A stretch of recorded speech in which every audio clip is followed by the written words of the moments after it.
And now it's time for our inspirational talk.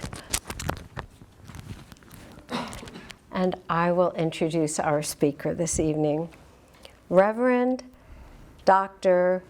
Ryan Maimonduz Gauthier has over 20 years of experience in natural medicine and the healing arts. He holds both a master's and a doctorate in acupuncture and oriental medicine. He additionally has a master's in integrative healthcare leadership. Dr. Gauthier is a licensed acupuncturist and massage therapist, a registered yoga teacher, clinical hypnotherapist, and Reiki master teacher. Okay. He's ordained through Fellowships of the Spirit, School of Healing and Prophecy. Dr. Gauthier is the Director of Integrative Medicine for a large health system in Metro Detroit. This program includes 7 clinics and 19 providers. Ryan teaches classes across the USA.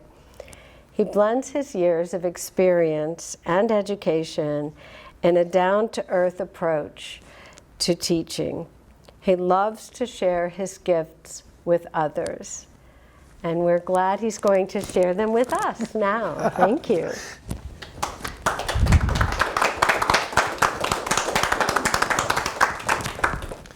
Well, I'm very glad to be here tonight. You know, there's what we have written, and then when you're sitting here, what you're told to say. So that's one aspect of co-creating, is listening to the divine.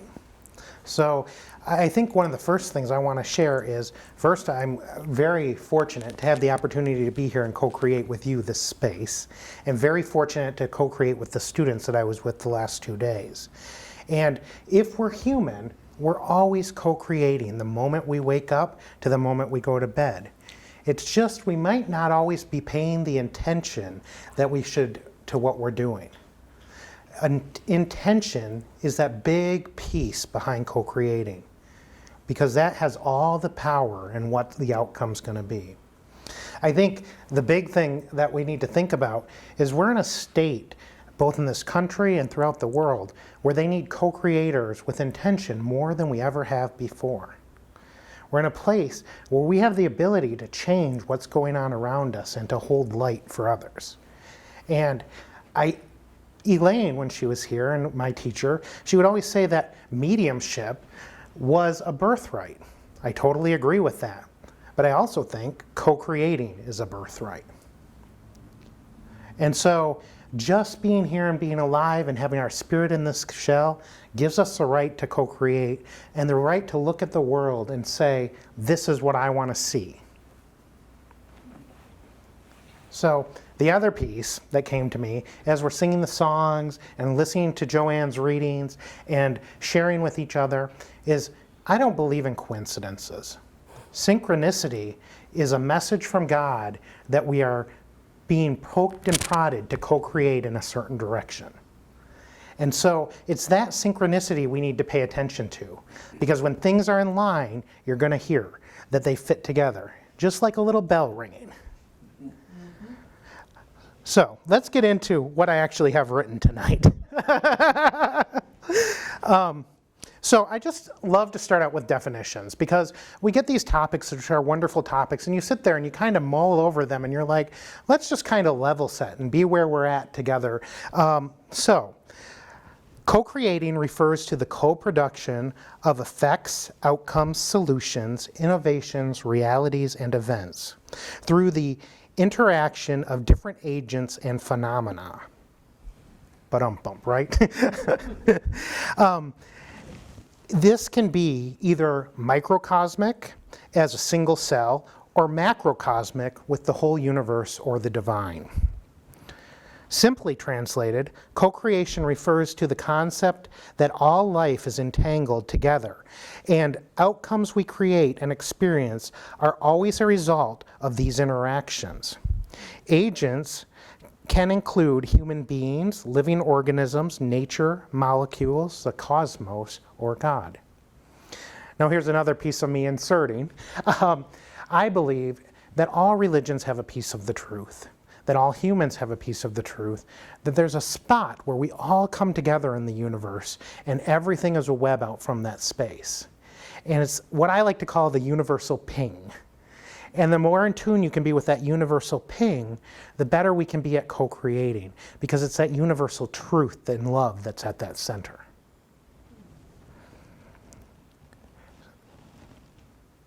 So, the concept of co-creating is rooted in the belief that we are all interconnected and that our inner worlds are influenced by our outer worlds and vice versa. Co-creation is about being in your heart. To co-create is about being aligned with the patterns of nature, mind, body, and spirit. It emphasizes the influence of our thoughts, our emotions, and our attentions on the physical world. This suggests that our outer world isn't separate from our internal world, but rather it plays a role in shaping each other. So in other words, don't just let life happen to you. Many interpretations of co-creation involve working together with a higher power, God, the divine, God of our understanding, source energy, and manifesting our desires and intentions. And actually in Chinese medicine there's a saying that all disease arises from unfulfilled desires. And so if you think about not going after what you want, what that causes is stagnation. So to co-create is to move, is to live, is to change. In yoga, we always talk about you come into this world and you breathe, and before you leave this world, you take your last breath. So everything in between when we're breathing is an act of co-creation. So, when we were in seminary here, we had to read Florence Shin's book, The Game of Life and How to Play It. And there was a lot of inspiration there. She really talked about the power of intention, emphasizing the thoughts and words are creative forces that shape our reality. She believed that by aligning one's thoughts and words with a desired outcome, you could manifest your goals and desires. She encouraged that people let go of planning and scheming and trust in the infinite intelligence to guide us with a divine plan. Shin believed that words are powerful and can crystallize our reality. She stated that your word is your wand. That's a really powerful statement. Might as well say it again. Your word is your wand. The words you speak can create your destiny. She encouraged the use of positive affirmations to impress desires on outcomes onto the subconscious mind. She emphasized the importance of letting go of the need to control outcomes and trusting in the higher intelligence and manifest what is intended. Her teachings align with the law of attractions. She believed that every individual has a divine right to abundance and happiness. Shin stressed the importance of facing fears and exercising faith in order to manifest our desires and outcomes. Another spiritual teacher and author was Louise Hay, who also did similar work. She said, "Our intentions are shaping our lives." One of her most famous quotes were, "Every thought we think is creating our future." This quote emphasizes that conscious and subconscious intentions expressed through thought constantly shape our reality. Hay encouraged people to be aware of their thinking patterns and choose positive, supportive thoughts, intentions, to manifest the desirable outcome. She would usually use these thoughts to actually heal the physical body. And that just goes to show us our co-creation starts in the mind, and it can move to the physical level and vice versa. There's no separation between mind, body, and spirit. It's just a pathway back and forth. Okay? This brings us up to another spiritual principle of pure thought, pure mind, and pure deed.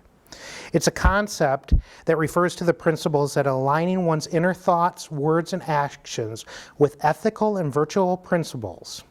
It emphasizes interconnectedness of all three aspects of human experience.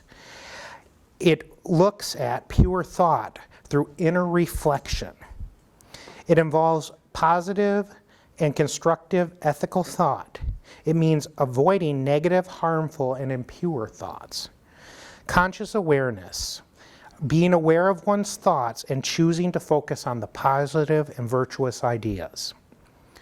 Spiritual connection. It emphasizes that you have a closer connection with a higher power. Pure mind. It has to do with mental clarity, discernment, and inner peace. So keeping our mind in check in that centered and grounded way makes us not swayed by the outside world. And then finally, the words that we speak. Again, the words have power. And how we speak and the words we choose are very important.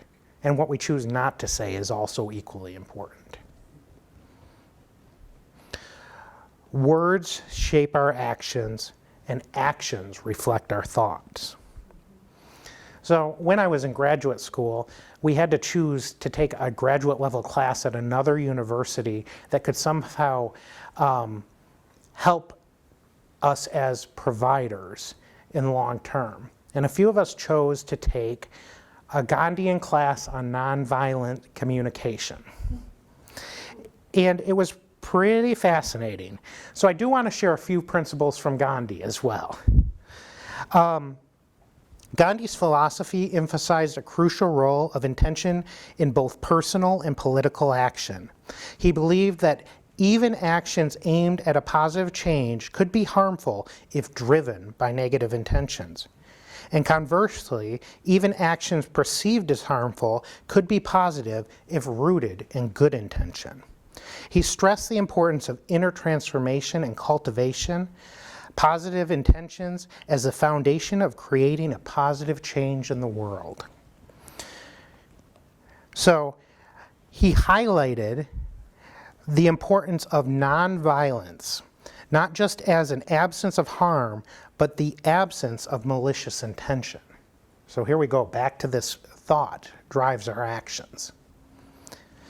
He argued that actions streaming from malice, even if seemingly harmless, could be detrimental.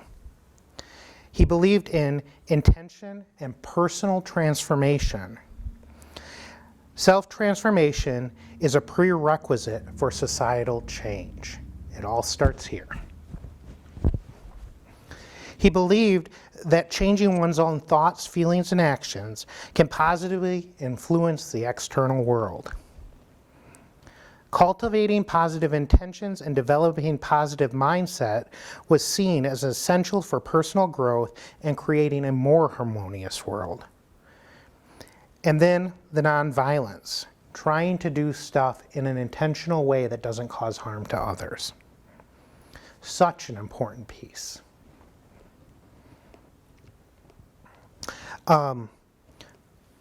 We always think of Gandhi saying, be the change you wish to see in the world. His teachings did revolve around that. Those actual words, not quite coming from him, but his teachings revolved around that. It encourages that individuals embody positive change they desire in society rather than waiting for others to initiate them. It suggests that personal actions and attitudes have a ripple effect, inspiring others to contribute to a better world. And I always like to think of a pond. Like when we drop the stone in the water, it ripples out. Small changes have big effects.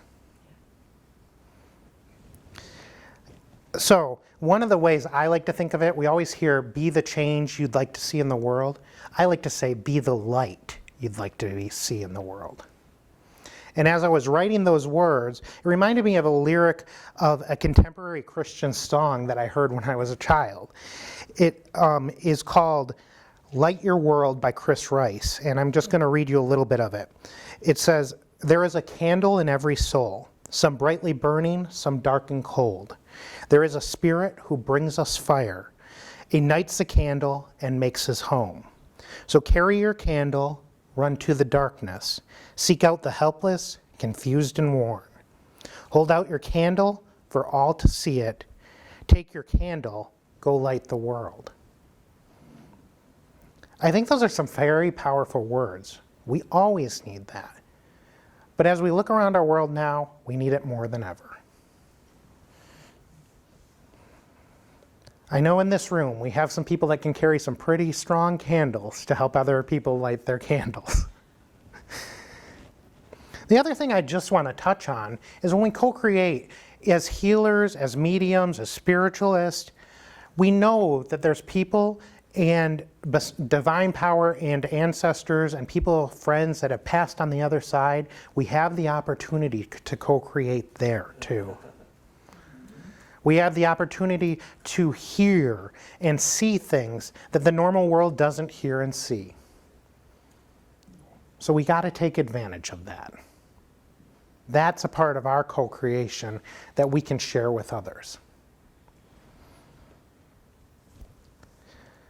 So remembering, when you're thinking about getting up in the morning and stepping out into the world, how do you want your day to go? How do you want the world to change? It's step by step, one moment at a time. The way is through. But at the end, it can be what we want it to be. I guess that's where I want to close today. Thank you so much for the time today, and I hope that we can all be co-creators together in the future. Thank you.